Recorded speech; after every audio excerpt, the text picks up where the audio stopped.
Imagine a job so old it existed before the Portuguese language was even spoken.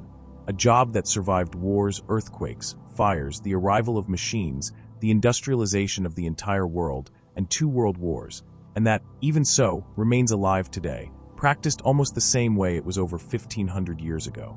While empires rose and fell, while entire technologies emerged and became obsolete, a small group of men in Japan kept doing exactly the same thing their ancestors did, with the same hands, the same tools, the same silence, and the same patience. If you think this is an exaggeration, stay with me until the end, because this story is going to change the way you see work, time, and purpose. I'm talking about the Maya-daiku, the temple and shrine carpenters of Japan. This word Maya-daiku is formed from 2 characters, Miya, meaning shrine or palace, and Daiku, meaning carpenter. But calling these people just carpenters would almost be an insult to what they actually do. A Maya-daiku doesn't build houses.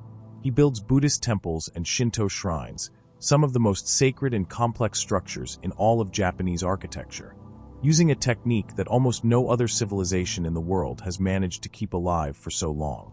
To understand the scale of this, we need to go back in time. Way back. The year is 578 AD.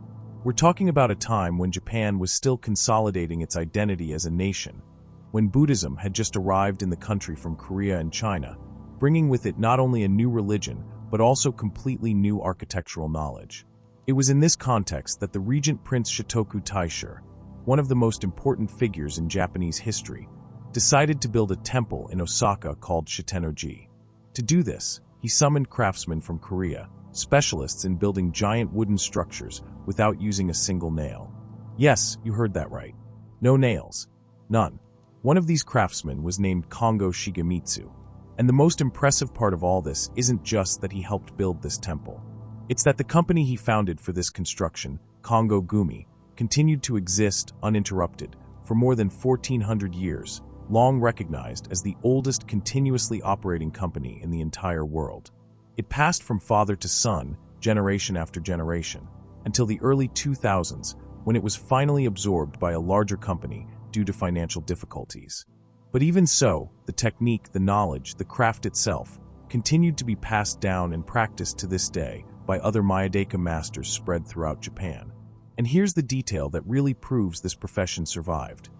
There's a temple in Japan called Horyoji, located in Nara Prefecture, considered the oldest wooden structure still standing in the entire world. It was built in the early 7th century, and original parts of it are still standing today, more than 1,300 years later. It's not a replica. It's not a modern reconstruction trying to imitate the past. It's the original structure, still withstanding time, weather, and Japan's frequent earthquakes, thanks to a construction technique so clever that modern engineering still studies it today, trying to understand exactly how it works so well. And this is exactly where things get really interesting. Because the secret of these temples isn't in some magical material or lost technology. It lies in a work philosophy that has practically disappeared from the modern world. The idea that wood is alive, and that the carpenter's job is to understand that life, not dominate it. Maya-daiku don't use nails, screws, or modern glues on the main structural parts of the temples. Instead, they use a joinery system called kigumi, an extremely sophisticated woodworking technique in which each piece of wood is carved so precisely that it fits into another as if they were made to complete each other, literally like a giant 3-dimensional puzzle. There are hundreds of different types of joints, each with a specific function, and choosing the right joint for each part of the structure requires decades of experience. Why does this matter so much? Because Japan is a country of frequent, violent earthquakes. Rigid structures, held together with nails and screws, tend to crack and give way during a strong tremor. But a jointed wooden structure, without rigid metal elements holding everything together, has natural flexibility. It absorbs the earthquake's movement, moving along with the earth instead of resisting it with brute force, and then returns to its original position. It's basically a seismic damping system, created more than 1,000 years ago, without any computer, without any modern structural calculation, just observation, trial, error, and wisdom passed from master to apprentice across generations. Think about that for a second. These craftsmen build with time frames of hundreds of years in mind. While much of the modern world builds thinking in terms of 20, 30 years of useful life, a Maya-daiku, when selecting wood and planning a temple structure, is thinking about how it will behave 200, 300, 500 years from now. There's even a famous phrase attributed to one of the last great masters of this craft, Tsunekazu Nishioka, who spent decades restoring the Horyuji temple. He used to say that 1,000-year-old wood needs a carpenter who thinks in terms of 1,000 years. This is the complete opposite of the logic that dominates the world today, a logic of planned obsolescence, of discard and replace, of doing things fast and cheap even if they don't last. The Myadeku represent a kind of work that values exactly the opposite: intentional slowness, extreme care, and a relationship of deep respect for both material and time. And this philosophy doesn't come only from practice, it also comes from religion. Shinto, Japan's native religion, holds that spirits called kami inhabit elements of nature, including trees. Before cutting down a tree to be used in a temple, a small ritual of gratitude and respect toward that spirit is often performed. The idea that wood has a kind of energy or life of its own isn't just a pretty metaphor, it's a spiritual belief deeply rooted in Japanese culture, and it completely shapes how the Myadeku see their own work. They aren't just assembling a building. In a sense, they're giving continuity to that tree's life, transforming it into something that will protect people, shelter prayers, and withstand time for generations upon generations. Now, you might be wondering, if this profession is so special, so respected, with such a rich history, why has it nearly disappeared several times throughout recent history? And the answer to that is where the story gets a bit more dramatic, and where we really understand the value of what remains of this craft. After World War II, Japan went through an intense process of modernization and reconstruction. The priority was to build fast, build cheap, and rebuild a devastated country. Concrete and steel became the preferred materials, much faster to work with and much cheaper than hiring a Myadeku to spend years building a single hand-joined wooden structure. Demand for new temples and shrines dropped drastically, and along with it, so did the number of people willing to dedicate 10, 20 years of their lives to learning a craft that, in the modern world, seemed increasingly obsolete. Add to that the fact that this kind of traditional apprenticeship demands an enormous level of personal sacrifice. Years of low pay, intense physical labor, strict discipline, often living far from family, under the direct authority of a demanding master.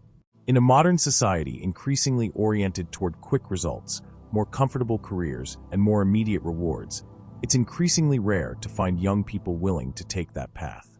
In recent decades, the number of active Myadeku in Japan has dropped to a few hundred people across the whole country.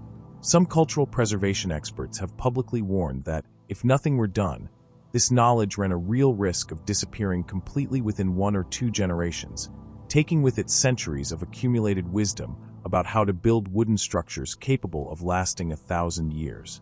It was in the face of this risk that organized efforts emerged, both from the Japanese government and from cultural institutions and major temples, to try to preserve this craft. Some temples began offering formal training programs, trying to attract a new generation of apprentices. Detailed audiovisual records began documenting the techniques of the last great masters, trying to capture on video decades of knowledge that previously existed only in these people's heads and hands, and that risked being lost forever once these masters passed away. And here's something beautiful in all of this. Even facing so much pressure to disappear, this craft remains alive. Not huge, not popular, but alive.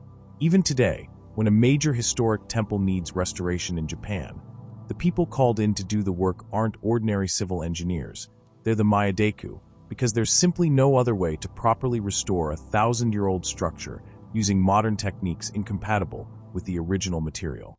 The great restoration of the Horyuji temple, which took decades, depended entirely on this traditional knowledge.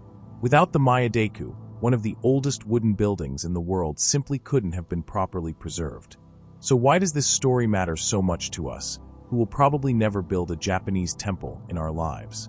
Because this profession is, in practice, a mirror of a way of living and working that the modern world has practically abandoned, and that we might need to reclaim. We live in an era where everything is about speed. Learn fast, deliver fast, grow fast, earn money fast. Disposable content, disposable products, even relationships treated as disposable. And in the middle of all this, there's a small group of craftsmen in Japan silently proving that another path is possible. The path of deeply mastering a craft, of respecting the time that mastery demands, of building something with tomorrow not in mind, but future generations you will never meet. Think about the amount of discipline needed to spend 2 decades becoming good at just one thing. Think about the humility needed to spend years just observing, just sharpening tools, just absorbing knowledge before even being allowed to touch the main wood of a project. This is the complete opposite of the instant gratification culture we live in today, where we want results in weeks, not decades. And think also about the responsibility implicit in this work. A Mayadeka knows that if he does a good job, that temple could still be standing 300, 500 years from now, long after he himself is gone. This completely changes how a person views their own work. It's not about immediate recognition. It's not about quick applause. It's about leaving something that will last beyond one's own life.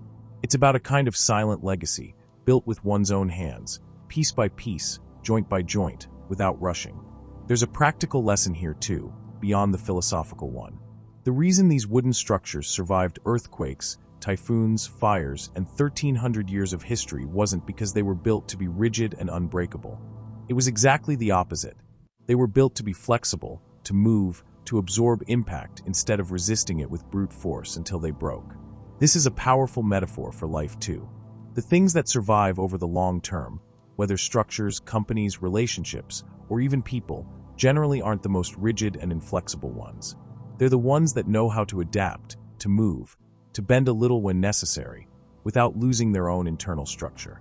And maybe that's what explains how a profession so old, so laborious, so demanding, is still around after 1,500 years, while so many other things around it have simply disappeared along the way.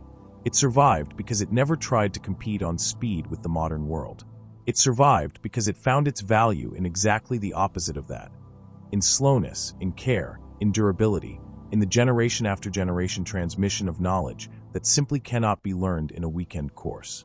Today, if you visit Japan and go to places like Nara or Kyoto, there's a good chance that, without realizing it, you're admiring the silent work of a Mayadeka, whether in a temple built centuries ago or in a recent restoration done using exactly the same ancestral techniques. And most of the time, you won't even know the name of the person who did it. Unlike so many modern professions obsessed with recognition, signature, and personal brand, the Mayadeka traditionally work in anonymity. The temple is what matters, not the carpenter's name. The work survives, the ego doesn't need to. And maybe that's exactly where the true lesson behind this whole story lies. In a world obsessed with leaving its mark, with being remembered, with building a big, visible personal image, there's something deeply powerful about people who devote their entire lives to work whose greatest success is simply outlasting them, without needing applause for it. So the next time you feel too rushed to learn something, too rushed to master a skill, too rushed to see results, it's worth remembering the Mayadeka. It's worth remembering that there are things in this world that only become truly good, truly solid, truly lasting, when we accept that they will require time, patience, and genuine respect for the process. 1,500 years of history weren't built in a hurry. They were built, joint by joint, generation after generation, by people who understood that some things in life are truly worth doing slowly.